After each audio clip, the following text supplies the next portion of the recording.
C'est une aventure assez particulière pour moi que le malade imaginaire, puisque, donc, comme vous le savez peut-être, je travaille principalement avec des auteurs vivants et que, avec La Mousson d'été en Lorraine. Bon, disons que j'ai bossé, grâce à Alain Françon, j'ai découvert donc Vinaver, Potto-Strauss, Arnaud Clévin, Mignana, Novarina, que j'ai monté. Et puis, bon, il m'est arrivé un incident, donc un accident, j'étais gravement malade, et puis on m'a amené pour me faire rire, le malade imaginaire, à l'hôpital. Et ça a fonctionné à fond, quoi. Je me suis dit, quelle pièce super bien écrite, quelle magie. Et donc, j'avais entendu parler du malade imaginaire parce que j'avais monté un petit travail autour des essais de Montaigne, et constamment les exégètes disaient, voilà, les théories de Montaigne qui ont été intégralement pompées par Molière dans le troisième acte. J'ai dit, ah bon, j'étais vérifié ça. Et effectivement, Montaigne dit que son père et son grand-père ont eu la chance de vivre très longtemps, car ils avaient dans la famille une loi qui était de ne jamais voir un médecin pour rester en vie. Et donc, et que sa théorie était assez simple, finalement, c'est que le remède achève le malade. Et que le traitement, en fait, le traitement, quand vous êtes malade, alors quand vous venez avoir de la chimiothérapie et tout ça, je plaisantais tout à l'heure avec une amie dans la salle, puisque nous sommes deux, enfin il y en a peut-être d'autres, hein, deux survivants. Et donc, effectivement, vous êtes malade et il faut, donc comme le dit Molière, il faut être doublement en forme pour supporter et la maladie et le traitement. Et donc, voilà. Donc il y a cette théorie-là qui est assez fabuleuse. Et par ailleurs aussi, j'avais envie de bosser avec André depuis très longtemps. André qui partage avec moi d'ailleurs cet amour pour Molière. Et donc... Dis oui, André. Dis oui. Oui. Ça marche pas. Si. Bon, oui. Hein, qui en parle d'ailleurs. Ben là, il est timide, mais vous savez tous qu'André n'est pas un acteur timide. Et alors, donc, bon, il y met, alors franchement, vous savez tous que bon, l'histoire, Molière qui meurt en scène, etc. Mais ce qui est intéressant, c'est que moi j'ai essayé de le traiter comme une pièce contemporaine. En fait, comme si je venais de recevoir ça pour le comité de lecture de La Mousson d'été. Je lui disais, bon, ben, comment on fait avec ce texte, comment ça... Et je me suis rendu compte qu'il y avait toute une série de traditions, de façon de faire qui n'est pas du tout cohérente et qui est pas du tout qui me... On fait comme ça, on a l'habitude de faire comme ça, la tradition veut qu'on monte ça comme ça. Et que je suis allé donc, dans différentes grandes salles voir. Et donc, on a oublié les intermèdes. Donc, c'était une comédie-ballet. Une comédie-ballet avec donc, des ballets, des choses entre les actes qui ne sont jamais montées, que j'ai décidé de monter. Donc, voilà, j'ai commandé de la musique à un musicien contemporain.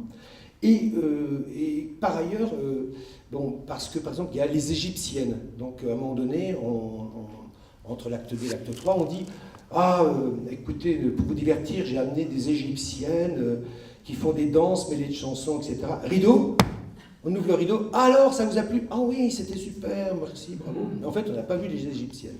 Or, Molière a écrit des textes sublimes. Et peut-être vous ne le savez pas, mais c'était fâché gravement avec Lully. Et donc, Lully qui avait... bon, je ne vais pas vous raconter toute l'histoire, mais Lully qui était quelqu'un d'assez machiavélique, à la fin de sa vie,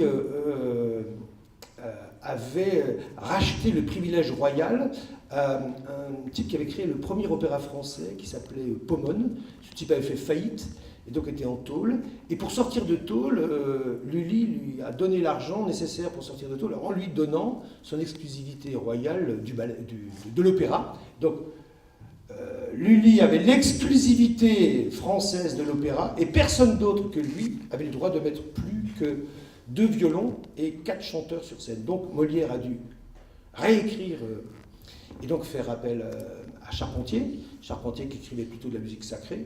Donc, bon. Et Molière tenait absolument à ce que ces intermèdes musicaux soient présents, qui donnent un autre relief à la pièce, qui est d'abord une pièce, en fait, une histoire de captation d'héritage et une histoire de mariage forcé.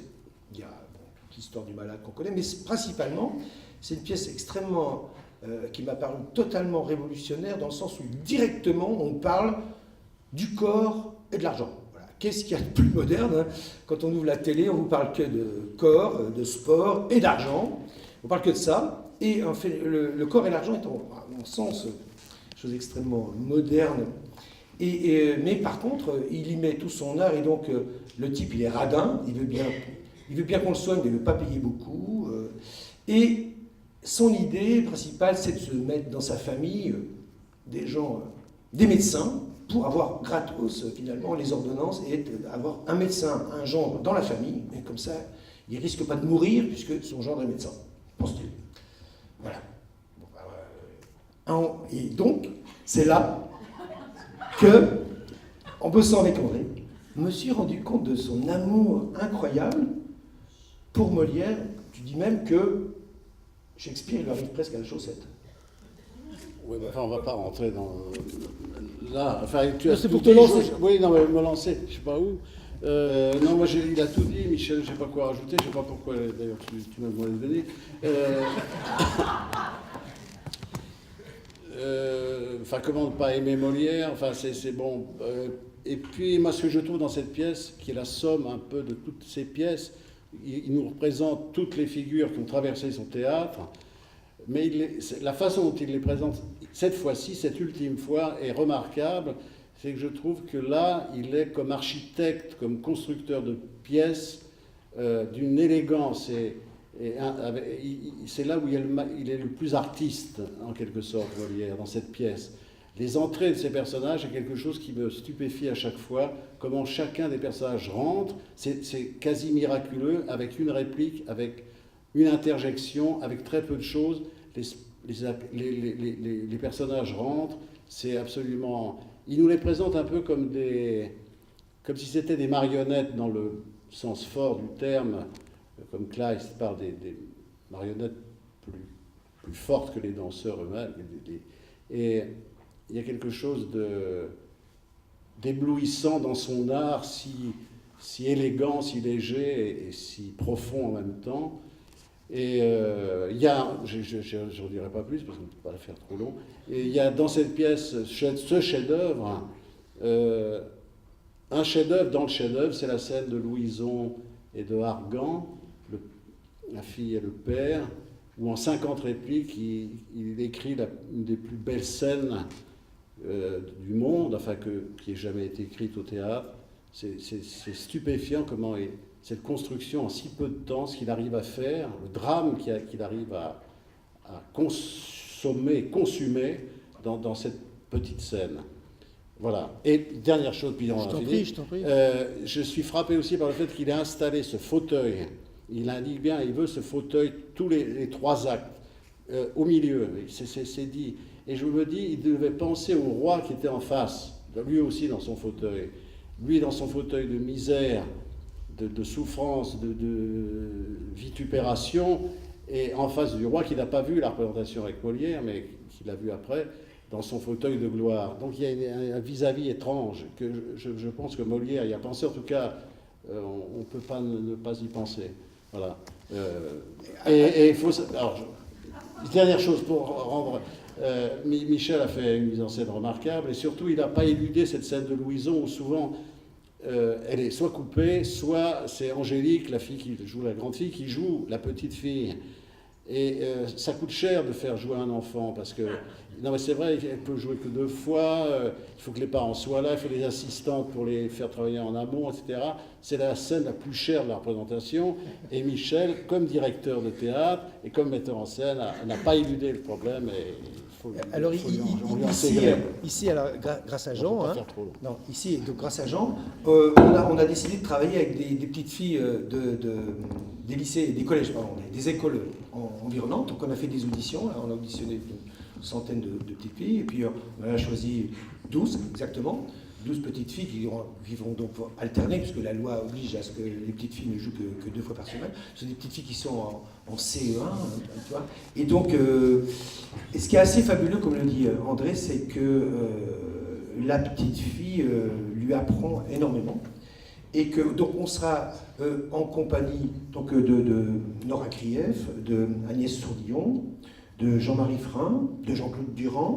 Enfin, vous avez tout le casting est sur le papier, mais on a des artistes fabuleux avec nous qui donc contribuent à ce que cette pièce qui en fait, je disais, est révolutionnaire. Pourquoi? Parce qu'on vient d'aller jouer au Maroc avec André.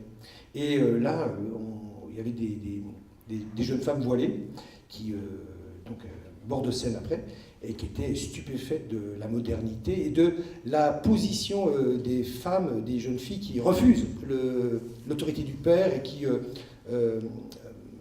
se démerdent pour contourner le pouvoir des hommes par des biais, bon, c'est Molière, mais c'est extrêmement stupéfiant la façon dont il a l'élégance et le génie d'amener que l'intelligence triomphe de la connerie, et la façon dont il amène les situations, bon, tous les soirs nous ravit. Et finalement, ce qu'on se rend compte, en faisant cette tournée, on était aussi joué en Chine, etc.